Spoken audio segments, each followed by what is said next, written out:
Selamat sejahtera, Wanakum Tajahal. Saya Suman Sibam kembali lagi dari channel Kita Rakyat Malaysia. Hari ini saya kembali dengan isu semasa negara.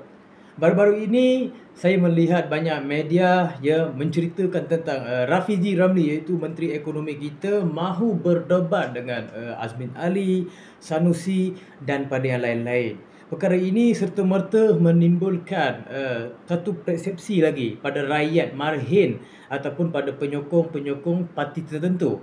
Walaupun perdebatan itu tidak dijalankan ataupun tidak ada yang sambut perdebatan daripada kerajaan pusat, daripada menteri kita, Menteri Ekonomi Rafizi Ramli, tetapi masalah di sini, rakyat marhin ataupun di kalangan penyokong itu terjadinya satu modus operandi supaya mereka boleh memperbincangkan perkara ini secara ekstrim dan mendalam supaya menunjukkan dia orang bersih, saya suci, saya lagi jujur, saya lagi amanah. Itu yang digambarkan di TikTok. Tapi bagi saya pendapatan itu perlu.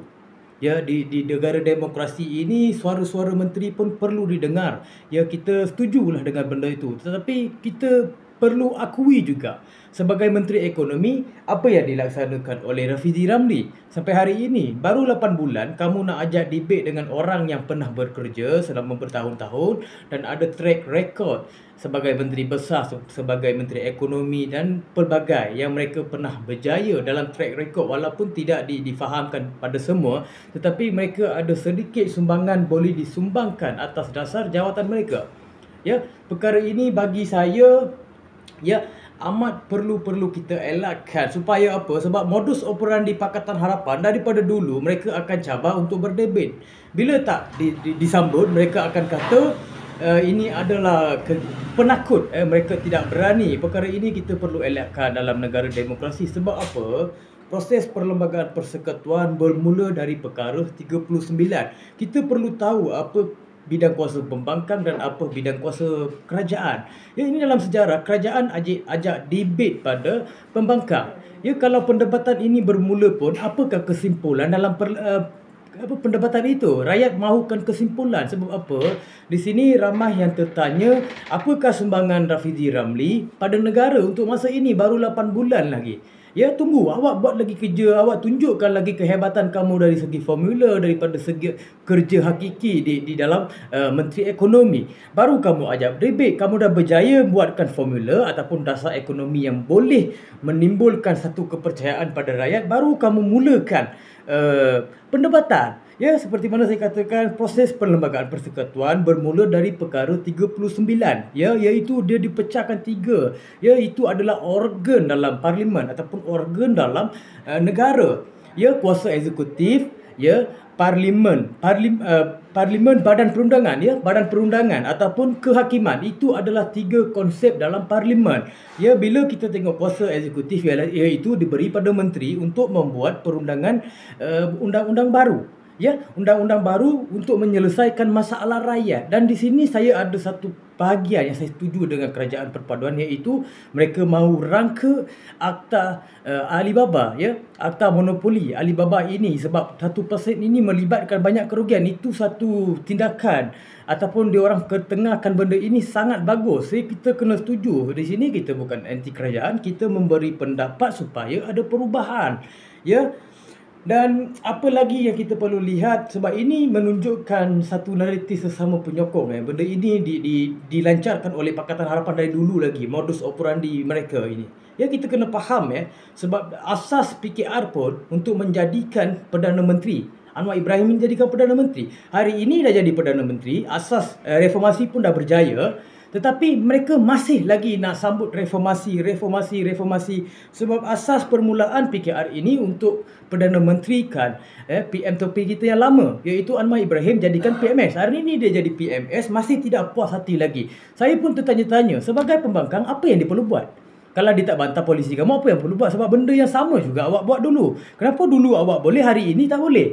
Tak boleh lah semua benda awak nak panggil debate, lepas tu kamu nak salahkan mereka. Itu proses, itu proses perlembagaan.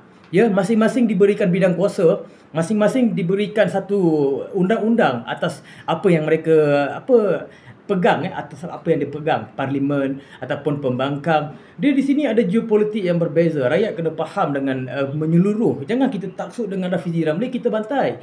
Ya, sebab apa? Masing-masing ada track record yang baik, ya. Mereka itu orang lama dalam politik. Ya, seperti mana kita lihat hari ini ada satu reformasi daripada segi kerajaan, tetapi kita belum dapat lagi pembaruan sebab kita masih menantikan pembaruan, ya, supaya kita dapat lagi ke langkah yang baru. Langkah yang baru, ya, bila kita tengok hari ini, ya, kita tengok hari ini apa yang jadi masalah, ya. Kerajaan sebelum ini buat kerja 33 bulan di dalam krisis global pada ekonomi, pada kesihatan dan pada keselamatan. Hari ini kita tak ada krisis, tapi diorang declare lagi ada krisis di USA ataupun di mana-mana negeri yang ada kuasa yang besar. Okey, kita setuju. Tapi apakah kesimpulan yang boleh mereka bagikan selepas ini? Ya, ataupun dalam PRN, lepas PRN pun masih akan bercakap benda yang sama, atau mereka akan berubah pendirian pergi ke arah ekonomi untuk memperbincangkan arah ekonomi. Sebab apa? Dalam negara demokrasi, penekanan daripada rakyat untuk kerajaan, penekanan daripada pembangkang itu basic.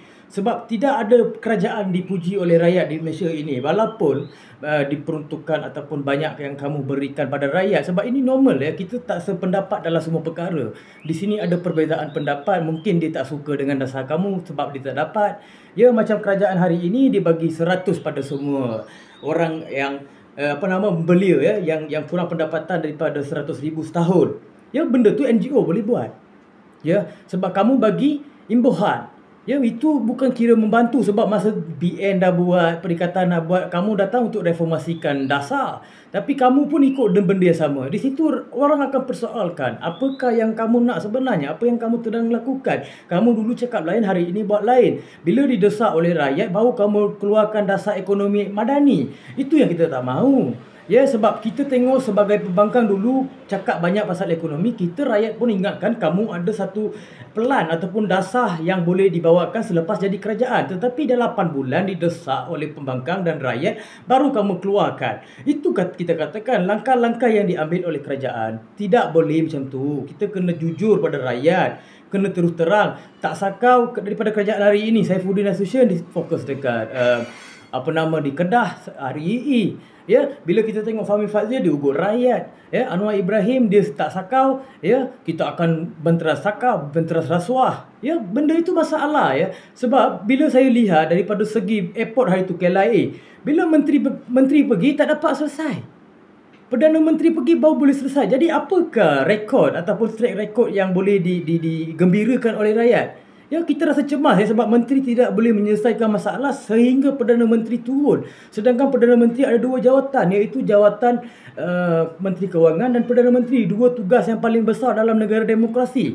Lepas tu dia juga yang pergi KLIA untuk menyelesaikan masalah-masalah menteri. Ya, itu bukan kerja menteri, ya, sebab saya tengok kuasa eksekutif ni menyeluruh untuk kerajaan supaya menteri boleh membentuk satu perundangan baru untuk keselesaan rakyat. Itu penting sebenarnya. Keselesaan rakyat itu penting daripada keselesaan parti politik. Hari ini saya tengok mereka lebih kepada parti menjaga sesama sendiri. UMNO jaga DAP, DAP jaga UMNO. Ya, itu yang kita gambarkan. Benda ini realiti atas apa yang terjadi. No DAP, no Anwar. Itu kamu kata, bila kita ulang balik, kita pula dikenakan walaun. It's a reality in politics of Malaysia. Track record itu masing-masing dipunyai oleh mereka.